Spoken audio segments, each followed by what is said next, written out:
স্বর্গ যদি পৃথিবীতে কোথাও থাকে তাহলে নাথুলা পাস অবশ্যই তার মধ্যে একটা। মেঘের ভেতর দিয়ে ইন্দো চায়না বর্ডারে পৌঁছানোর অনুভূতিটা কেমন চলো দেখাই। ভিডিওতে যতটা সুন্দর দেখায় সামনে থেকে নাথুলা পাস তার থেকেও 1000 গুণ বেশি সুন্দর।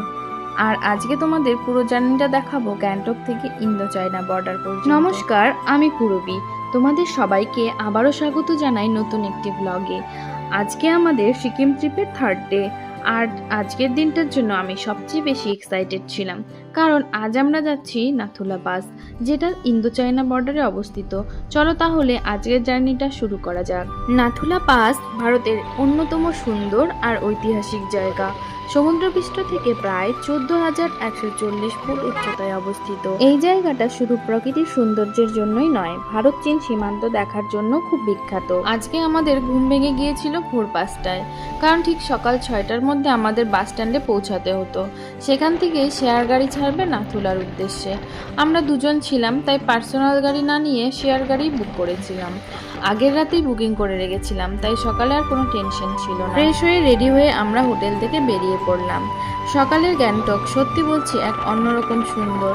ঠান্ডা ঠান্ডা হাওয়া, একদম শান্ত রাস্তা, চারপাশের পাহাড়, সব মিলিয়ে দারুণ একটা অনুভূতি হচ্ছিল। তারপর আমাদের গাড়িটা ছেড়ে দিল। আমাদের সঙ্গে আরও কয়েকটা কাপল ছিল। সব মিলিয়ে 7-8 জনের মতো ছিলাম। গাড়ি ধীরে ধীরে গ্যাংটক ছেড়ে পাহাড়ের রাস্তা ধরে এগোতে শুরু করলো। আর সত্যি বলছি, নাথুলার রাস্তাটা যতটা সুন্দর শুনেছিলাম, সামনে থেকে তার থেকেও বেশি অনেক সুন্দর। মনে হচ্ছিল আমরা যেন ধীরে ধীরে স্বর্গের দিকে এগিয়ে যাচ্ছি। যত উপরে উঠছিলাম রাস্তা তত সুন্দর হচ্ছিল। একদিকে বিশাল পাহাড়, আর একদিকে পাহাড়ি ঝর্ণা। রাস্তার ধারে রঙিন প্রেয়ার ফ্ল্যাগ বাতাসে উঠছে। মাঝে মাঝে মেঘ এসে পুরো রাস্তা ঢেকে দিচ্ছে। আর আকাশটাও ছিল একদম ছবির মতো। সত্যি বলতে কি, গাড়িতে বসে শুধু জানলার বাইরেই তাকিয়ে থাকতে ইচ্ছে করছিল। অবশেষে আমরা পৌঁছে গেলাম নাথুলা পাসে। আমরা মে মাসে গিয়েছিলাম, তাই তখন বরফ খুব একটা ছিল না। তবে আবহাওয়া ছিল একদম অসাধারণ। রোদ ছিল, আবার ঠান্ডা হাওয়াও ছিল।